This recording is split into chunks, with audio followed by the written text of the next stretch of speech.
ఒక మనిషి చనిపోతే ఆ కుటుంబ సభ్యుల్ని పలకరించడానికి వెళ్ళినా కూడా ఆంక్షలు పెట్టి ఇబ్బంది పెట్టాలనేటువంటి ప్రయత్నం చంద్రబాబు నాయుడు గారు చేయటం చాలా దురదృష్టకరమని ఈ సందర్భంగా నేను చెప్పదలుచుకున్నాను.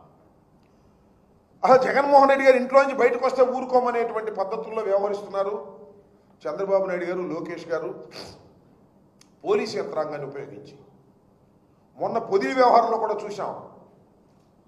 జగన్మోహన్ రెడ్డి గారు పొదిలి పొగాకు రైతులను పరామర్శించడానికి వెళ్ళారు. వెళ్తే ఏంటంటే మీరు చేసే ఎకిలి చేష్టలు నాకు అర్థం కాలేదు. అమరావతి మహిళలు ఏదో ఎవరో అన్నారని కేసులు పెట్టారు, అది వేరే విషయం. కొమ్మినేని శ్రీనివాస్ గారిని అరెస్ట్ చేశారు, అది వేరే విషయం. అక్కడ మహిళల్ని రెచ్చగొట్టి ఓ 10 మందిని నల్లబెల్లులు పెట్టి క్షమాపణ చెప్పాలి, ఎదురు వస్తారా? ఏమిటి చేష్టని అడుగుతా ఉన్నా. అదేమంటే వాళ్ళు మా మీద అందరి మీద కేసులు పెట్టారు. కేసులు పెట్టి కోర్టులో ప్రొడ్యూస్ చేసేటువంటి పరిస్థితి చేస్తున్నారు. ఒక రాక్షసత్వంగా మీరు ప్రవర్తిస్తున్నారు.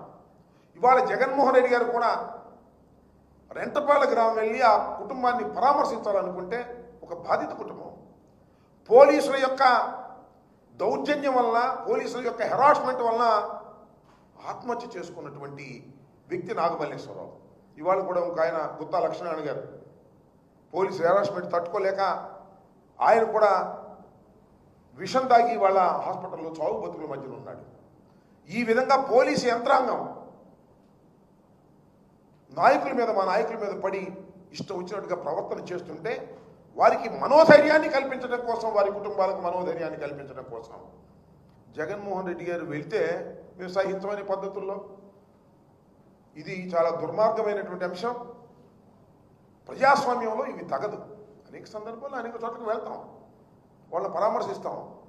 సరే, జగన్మోహన్ రెడ్డి గారు వెళ్తున్నారంటే చాలామంది అనుసరిస్తారు. అది భగవంతుడు ఇచ్చినటువంటి అదృష్టం, రాజశేఖర రెడ్డి గారు ఇచ్చినటువంటి క్రేజ్ ఆయనకి. దాన్ని మీరు ఎలా కంట్రోల్ చేసుకోవాలో ఆలోచించాలి తప్ప ఈ రకమైనటువంటి పిచ్చి చేష్టలు చేయటం చంద్రబాబు నాయుడు గారికి, పోలీస్ యంత్రాంగానికి సరైనటువంటి విధానం కాదని ఈ సందర్భంగా నేను చెప్పదలుచుకున్నాను. ఈ భారతదేశంలో ఎక్కడికైనా వెళ్ళి స్వేచ్ఛ భారత పౌరుడికి ఉంది. దానిలో మాజీ ముఖ్యమంత్రి గారికి ఖచ్చితంగా ఉంటుంది.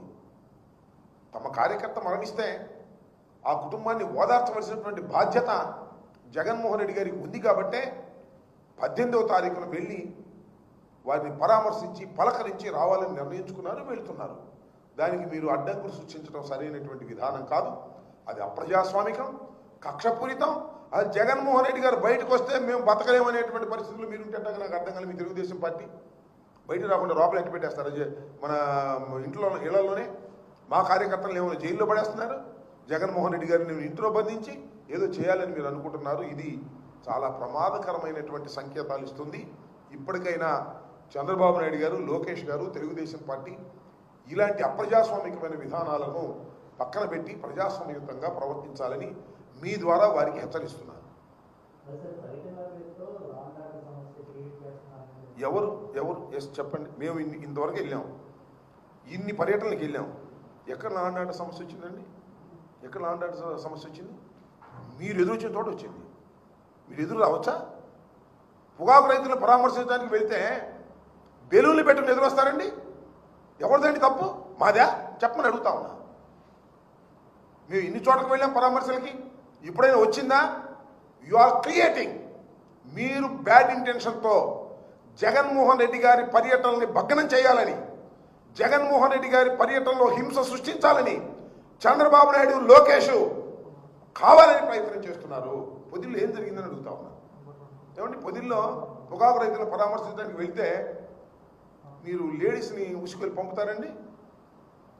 జగన్మోహన్ రెడ్డి గారిని క్షమాపణ చెప్పమని కొమ్మినేని గారిని అరెస్ట్ చేసి ఏమిటి అన్యాయం? నాకు అర్థం కాల. మొన్న మిర్చి రైతులను పరామర్శించడానికి వెళ్తే సెక్యూరిటీ లేకుండా తీసేస్తారా? అంటే ఏంటి, ఏం చేస్తున్నారు మీరు? మేము వెళుతున్నది ప్రజల సమస్యల కోసం వెళుతున్నాం. ఆ సమస్యల కోసం వెళుతుంటే మీరేదో భావోద్వేగాలను రెచ్చగొట్టి మా మీదకు ఉసిగొల్పి పోలీస్ యంత్రాంగం మీ దగ్గర ఉందని నేను అడుగుతా ఉన్నా. కొమ్మినేని శ్రీనివాస్ గారిని అరెస్ట్ చేశారు. ఆయన కృష్ణరాజు గారిని అరెస్ట్ చేశారు. చట్ట ప్రకారం మీరు అరెస్ట్ చేశామని అనుకుంటున్నారు. కోడిగుడ్లు ఏంటి, టమాటాలు ఏంటి, మహిళలు ఏంటి, కోర్టుల దగ్గరికి వెళ్ళి, న్యాయస్థానాల దగ్గరికి వెళ్ళి, న్యాయస్థానంలో ప్రొడ్యూస్ చేసి బయటకు వస్తుంటే కోడిగుడ్లు ఇస్తారనుకుంటున్నారా? టమాటాలు ఇస్తారనుకుంటున్నారా? ఇది అనాగరిక చర్య కాదా? ఇది లా అండ్ ఆర్డర్ బ్రేక్ చేయటం కాదా? మాదే తప్పు మీదా? గుర్తుపెట్టుకోమని మనం చేస్తున్నా. మిస్టర్ లోకేష్, మిస్టర్ నారా చంద్రబాబు నాయుడు గారు, మీరు అధికారం ఉందని అతిగా ప్రవర్తిస్తున్నారు. గుర్తుపెట్టుకోండి. మానవుడికి స్వేచ్ఛ ఉంది. ఆ స్వేచ్ఛ ప్రకారం మేము వెళ్తున్నాం. That is our right. మీరు ఇటు పోలీసులను ఉపయోగిస్తారు, ఇటు మీ కార్యకర్తలను రెచ్చగొట్టి మీరు ఆ కార్యకర్తలను ఉపయోగిస్తారు. ఏదైనా జరిగితే కేసులు మా మీద పెడతారు. ఇదేగా జరుగుతుంది. ఇంతకన్నా ఏమైనా తేడా ఉందా చెప్పండి. రాష్ట్ర ప్రజానీకాన్ని అడుగుతా ఉన్నాను నేను. ఇంతకన్నా ఏమైనా తేడా ఉందా? ఓ పక్కన కేసులు పెడతారు, మరో పక్కన జనాన్ని రెచ్చగొడతారు, కోడిగుడ్లు లేపిస్తారు, టమాటాలు లేపిస్తారు. ఏదనంటే కేసులు మా మీద పెడతారు. ఎన్నాళ్ళు సాగుద్దే ఇది? చూద్దాం అది కూడా ఎన్నాళ్ళు సాగుతుందో ఈ ప్రజాస్వామ్య దేశంలో. గుర్తుపెట్టుకోమని మనం చేస్తున్నా. లా అండ్ ఆర్డర్ని బ్రేక్ చేయాలనేటువంటి ఉద్దేశం కానీ, హింసను ప్రేరేపించాలనే ఉద్దేశం కానీ మాకెందుకు కూడదండి. మేము ఓడిపోయాం. ప్రజాస్వామ్యయుతంగా ప్రజా పోరాటాల ద్వారా ముందుకు వెళ్ళాలని అనుకునేటువంటి వ్యక్తులు ఈ రాష్ట్రంలో అనేకమైనటువంటి వాగ్దాన భంగాలు జరుగుతూ ఉన్నాయి. వాటిని అన్నింటినీ ప్రజల్లోకి తీసుకువెళ్తున్నాం. అంతే, సింపుల్. దానికి కడుపు మండి మీరేం చేయలేక జగన్మోహన్ రెడ్డి గారు బయటకు వస్తే జనం వస్తున్నారు, జనం వస్తే మన మన కాన్ఫిడెన్స్ తప్పిపోద్ది, జగన్మోహన్ రెడ్డి గారు పెరిగిపోతున్నాడని భయాందోళన తప్ప ఏమైనా ఉందా? ఇది ఎన్నాళ్ళు అనుస్తారండి మీరు? నాకు అర్థం కాలేదు. జగన్మోహన్ రెడ్డి గారికి విపరీతమైన ప్రజాదరణ రోజు రోజుకి పెరుగుతుంది. అది చూసి మీరు భయపడుతున్నారు. అది చూసి దాన్ని నొక్కేయాలనుకుంటున్నారు. ఏమన్నా నొక్కుతారే? నాకు అర్థం కాల.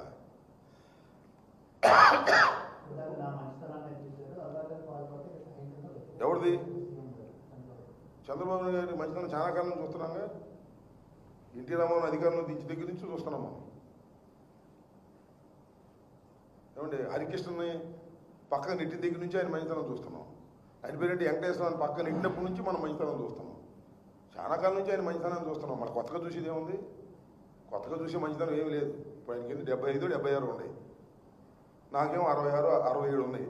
నా చిన్నప్పటి నుంచి ఆయన మంచితనం చూస్తూనే ఉండా. ఇందిరాగాంధీకి వెన్నుపోటు పొడిచి మామగారి పార్టీలోకి వచ్చిన మంచితనాన్ని చూసాం.